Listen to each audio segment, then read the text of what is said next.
Hello, this is a very brief video of this Bechstein Model C 225 centimeters long, and it's just been finished, restoration just been finished, and it's on the showroom floor. It's got replacement key tops, a very nice sort of ivory look to them. It's 88 note. Bechsteins of this length are always 88 note keyboards. The restoration, as I say, has just been finished. It has a new pin block here, and you see these have been placed on the tuning pin just to mark different notes when the tuner's first chipping up before it has the action put in. As in new bridge caps here, that just gives it a bit more down bearing. You can raise the down bearing by about 1 millimetre or 2 by recapping the bridge. And as you can see, the piano's been very fastidiously restored. There's a top quality German bass strings here. The piano's got new arbel hammers. You can see arbel written on the side of the hammer here. New checks. Obviously, everything's been renewed here. The roller's really important to renew, and you can see that talc's been put on them to give them extra lubricant. That's normal in new pianos. Videos taken before the final voicing. We may just about be able to see the 3 string lines enough to voice the unicorda pedal there, or we may have to artificially make them a bit stronger. It's very important to replace. We usually replace the shanks and as well as the rollers, because then you get a very even hinge here, and these are Renner. So that's a very brief video of a Bechstein Model C grand piano, 225 centimeters long. It's very, very similar to the one that we sold about a year ago to a client in Land's End, or near Land's End, and he bought without seeing the piano. I don't really recommend that, in the sense that the touch particularly is quite personal, but he's really pleased with the piano, fortunately, and in fact left a testimonial on our website, so that was encouraging. This piano, I think, is of the same quality, certainly. I haven't done the final voicing yet, so hammers are bright obviously when they're first put on, so voicing's normally voicing downwards, toning downwards rather than up. Of course, it's a very powerful piano, but it can also play very delicately as well. The action on the Bechstein is wonderful. Really one of, I think, my favourite action, really, just superb. I think you've got to try it out to believe it, obviously. And of course, the bigger action gives you more control as well, the longer the piano. I encourage you to get the longest piano you can. You can bring the acoustics down of the room by putting carpets in and curtains, obviously tapestries even, just to bring the acoustics down to suit the piano. So obviously a long piano has a better action and more resonance, especially in the bass obviously, but it's a bigger soundboard generally, so you get a bigger sound overall.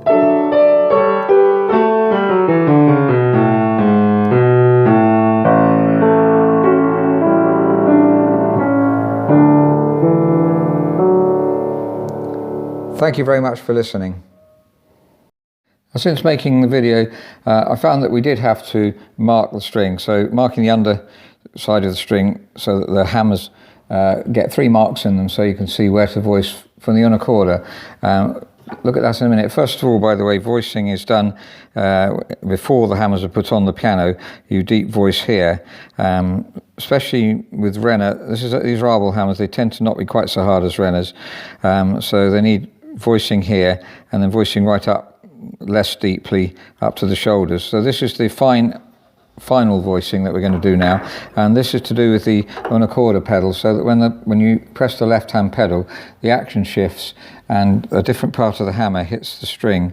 Hits the string. So let's have a look at that. So you voice in between where the hammer's hitting. So there, for instance, we want to voice in between, not at the point where it's hitting, and just not that deep, 1 millimetre maximum, 0.5 millimetre normally, and I also fluff them up. That's so I can see which ones I've done, not necessary to fluff them up, but that gives me a visual. Of course, you can get the fluff off afterwards if you want to. It's not gone very deep, but I tend to leave it, especially when I'm working on them. So in between the hammers, to where the hammer hits the string, and then you might want to go across the top, depending on whether they need it. Play the notes and see whether they need it, but probably will. Just a light voicing on the top, sort of peppering really, a slight pulling maybe, just to get them like that. Obviously, as the hammers wear in, they tend to get more bounce, and then you don't so much need the voicing.